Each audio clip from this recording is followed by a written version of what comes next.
अस्सलामुअलैकुम। कैसे हैं आप सब? मैं उम्मीद करती हूँ आप सब खैरियत से होंगे और खुशपाश होंगे। करते हैं आज के व्लॉग की शुरुआत। अच्छा, मॉर्निंग में जब मैं चाय बना रही होती हूँ तो उस वक्त अम्मी नमाज़ पढ़ के सो चुकी होती हैं और भाई भी सोए हुए होते हैं।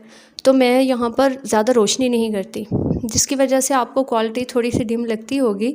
वजह यही है कि मैं लाइट ऑन करके किसी को तंग नहीं करना चाहती। इसके बाद मैंने अपनी चाय इंजॉय की और चाय इंजॉय करने के बाद मैंने बाकी के काम कर लिए। और ज़्यादातर मैं जॉब पे जाने के लिए अपनी तैयारी मुकम्मल करती हूँ मॉर्निंग में सबसे पहले, और फिर उसके बाद कोई और काम कर रही होती हूँ। मैंने इसके बारे में आपको पहले भी बताया था। तो मैंने अपना छोटा सा लंच बॉक्स तैयार किया और उसके साथ मैंने चिया सीड्स और लेमन का वाटर अपने साथ रखा, जो कि यूजली मैं बना कर लेकर जाती हूँ और ऑल डे इनटेक करती हूँ उसका।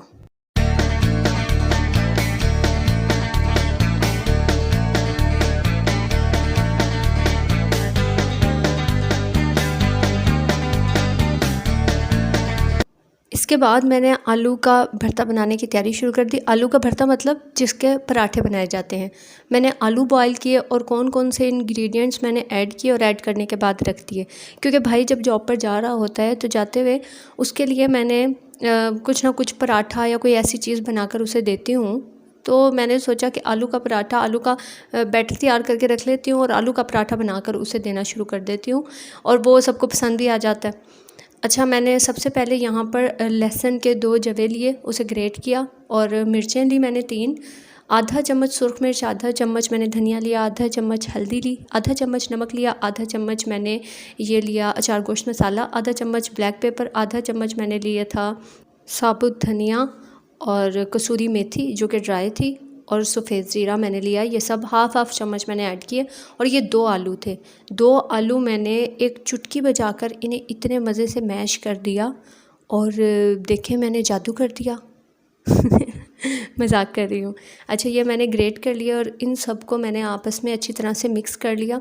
और मिक्स करने के बाद मैंने इस बैटर को रख दिया कि जब ज़रूरत पड़ेगी तो मैं इसे इस्तेमाल कर लूँगी और पराठा बना कर दे दूँगी। पराठा जब बनाऊँगी तो आपके साथ ज़रूर शेयर करूँगी। फ़िलहाल मैंने पराठा बनाते हुए वीडियो रिकॉर्ड नहीं की थी। आइंदा इंशाल्लाह बहुत जल्द वो रिकॉर्ड भी करूँगी और आपके साथ शेयर भी करूँगी।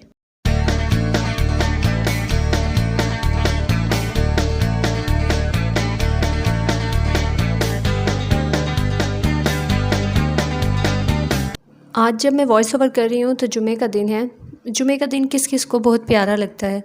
जुमे के दिन के साथ बचपन से ही बहुत ज़्यादा लगाव होता है। जब हम छोटे छोटे थे तो अम्मी हमें नहलाकर साफ़ सुथरा करके, और खाना भी उस दिन बहुत अच्छा बनता था, साफ़ सुथरा करके ही हमें छोड़ती थी। और कितना भी हम बच रहे होते थे ना कि मैंने नहीं नहाना, मैंने नहीं नहाना, लेकिन अम्मी पकड़ के ज़रूर नहला देती थी। तो आज जुमे की फीलिंग है और बड़ी प्यारी वाइब आ रही है। जॉब से वापसी का रास्ता मैंने आपके साथ शेयर किया, मुझे बहुत प्यारा लगा, मैंने आप लोगों के लिए रिकॉर्ड किया। अच्छा, आप बताएं जुमे के दिन कौन सूरह कहफ पढ़ता है? ज़रूर पढ़ा करें। आजकल तो लाइफ इतनी इजी हो गई है, हमारे हाथ में मोबाइल्स होते हैं। मोबाइल के अंदर आप देखें और किसी भी फुर्सत के टाइम में आप उस पढ़ सकते हैं। और आप मुझे बताएं जुमे के दिन आपके घर क्या बनता है? अक्सर लोगों के घरों में मैंने सुना है कि जुमे के दिन बिरयानी ज़रूर बनाई जाती है और इंजॉय किया जाता है। लेकिन हमारे घर शुरू से मुझे याद है कि जुमे वाले दिन जब हम छोटे थे ना, तो हमारा एक टाइम टेबल होता था कि मंडे को ये होगा, ट्यूसडे को ये पका होगा।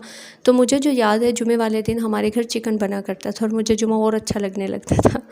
तो अब तो चिकन जो है रूटीन में खाया जाता है, लेकिन जो हमने बचपन देखा था उस वक्त हमारी अम्मियाँ अगर ज़्यादा एजुकेटेड नहीं भी थी, उन्हें बैलेंस डाइट का बहुत ज़्यादा पता था। हम लोग कैसे हो गए हैं, जो दिल कर रहा है वो खा रहे हैं, अब वो जंक की फॉर्म में हो या किसी भी फॉर्म में हो, लेकिन उस वक्त ऐसा नहीं होता था। तो उसकी एक मिसाल मैं आपको अभी भी दूंगी। हेल्दी खाते हुए कभी कभी आपका दिल करता है कि कुछ उल्टा सीधा खा लिया जाए, तो फिर मैंने ये ऑर्डर किया था। अच्छा जी, ये मैंने एक तो बर्गर किया था, सिंपल मैंने बर्गर लिया था, चिकन बर्गर, और उसके साथ मैंने विंग्स ऑर्डर की थी। विंग्स मुझे ज़्यादा नहीं पसंद, लेकिन बर्गर मैंने खाया था। साइज़ भी इतना ज़्यादा नहीं था और ना ही इसके अंदर कुछ ज़्यादा अनहेल्दी चीज़ें थी। तो फ्राइड चीज़ें खाने से आप ज़्यादा वेट गेन करने लगते हो, लेकिन इससे आप सही मेंटेन ही रहते हो। अच्छा, और मैंने आपको एक ये बात बतानी थी, मेरे जो ड्रेसेस मैंने आप लोगों से शेयर किए थे वो स्टिच होकर आ गए हैं, और मैंने अपनी प्यारी सी कज़न से सिलाई करवाए हैं और बहुत ही उसने अच्छे सिलाई करके दिए हैं। यहाँ पर मेरे पास इस्त्री हुए में नहीं थे, जैसे ही आए हैं तो मैंने आपको दिखाना शुरू कर दिए हैं। लेकिन प्रेस करने के बाद मैं आपको प्रॉपर इनकी डिज़ाइनिंग शेयर करूँगी। डिज़ाइनिंग मैं ज़्यादा करती नहीं हूँ, मुझे लगता है कि जितनी चीज़ सिंपल होती है उतनी ज़्यादा एलिगेंट लगती है। आपको कैरी अच्छी तरह करना आना चाहिए कि आप उसके साथ बैग कौन सा ले रहे हो, कैसे ले रहे हो, या जूता कौन सा पहन रहे हो, कैरी करना बेस्ट तरीका होता है। अच्छा, ये सारे दुपट्टे जो मेरे ड्रेसेस सिल कर आए हैं उनके, और जो नहीं सिले उनके, और मेरी बहन के ड्रेसेस के दुपट्टे, इन सबको पीको होने के लिए साइड पर रखा हुआ था, तो मैं उनके ऊपर रखकर आपको दिखा रही हूँ कि किस ड्रेस के साथ कौन सा दुपट्टा होगा। और जब कपड़े आते हैं तो सभी लड़कियाँ बहुत एक्साइटेड होती होंगी, तो उसी तरह मैं भी बहुत ही ज़्यादा एक्साइटेड थी। और ये जो मेरा ड्रेस है ना, मुझे सबसे प्यारा ये लगा है। एक तो ये फॉल में है, लीलन वैसे भी बहुत ज़्यादा मज़े की लगती है। खैर मुझे सारे ही बहुत अच्छे लग रहे थे, और इंशाल्लाह जब मैं वेयर करूँगी तो आपको शो भी करूँगी कि कैसे लगे थे और कैसे रिमार्क्स आए थे।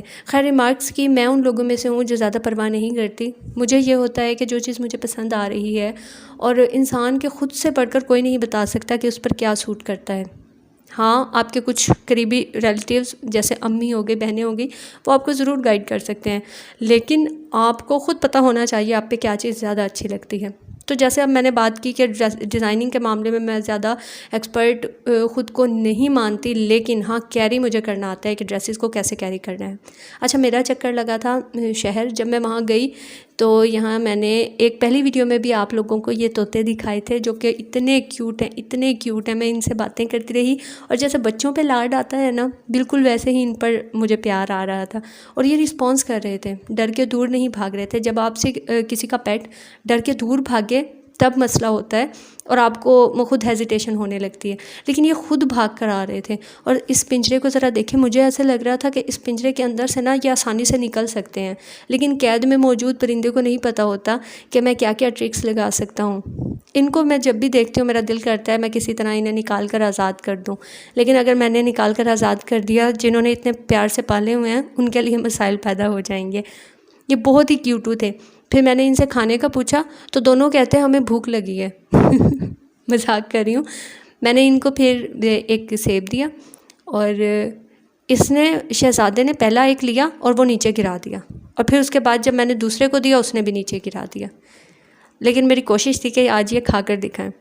अच्छा, इन प्यारे से क्यूट से तोते जो थे, इनसे फ्री होने के बाद मैं वापस आई। वापस आते हुए मुझे इतनी प्यारी, अच्छा मुझे ग़ुरूब होते हुए सूरज के बाद जो शाम होती है बहुत फैसिनेट करती है, मुझे बहुत अच्छी लगती है। और इस टाइम में ज़्यादातर जब हम बहनें इकट्ठे रहा करती थी तो छत पे ज़रूर जाया करते थे, क्योंकि एक तो पर्दे का थोड़ा एहतराम रहता था कि छत पर जाना है तो कोई देखे ना, अंधेरा हो जाता था मोस्टली इस टाइम पर, कोई भी अपनी छत पर नहीं होता था, तो हम लोग इस वक्त छत पे ज़रूर जाते थे और अपने स्कूल की, कॉलेज की सारी बातें आपस में शेयर किया करते थे। अच्छा, यहाँ पर जो सरगोदा से हैं उन्हें पता होगा ये इलाका डिपो के सामने से, यहाँ के घोड़े देखकर मैं इतनी एक्साइटेड हो जाती हूँ, मुझे बहुत प्यारे लगते हैं। तो यहाँ से वापसी का सफ़र मेरा शुरू हुआ। घर आने के बाद घर में खाना जो था मैंने सुबह ही बना लिया था। मैंने रेसिपी भी आप लोगों से शेयर की हुई है। ये रेसिपी है जी बीफ़ की। बीफ़ मैंने बनाया था और बहुत ही टेस्टी बना था।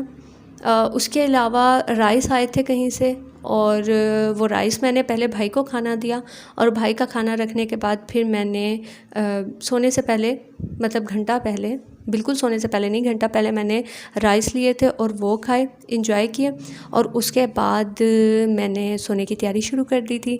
आप मुझे ज़रूर ये बताया करें कि आप किस तरह की वीडियोस फ्यूचर में देखना चाहते हैं। आप मुझे, मेरे चैनल को सब्सक्राइब करें, मेरी वीडियोस को लाइक किया करें, शेयर ज़रूर किया करें, और कमेंट तो हर सूरत किया करें। मैं आप लोगों की राय का हमेशा इंतज़ार करती रहूँगी, और आप लोग मुझे हमेशा दुआओं में याद रखिएगा। मैं भी आपको इंशाल्लाह अपनी दुआओं में ज़रूर याद रखूँगी। इसके साथ ही मुझे इजाज़त दीजिए। अल्लाह हाफ़िज़।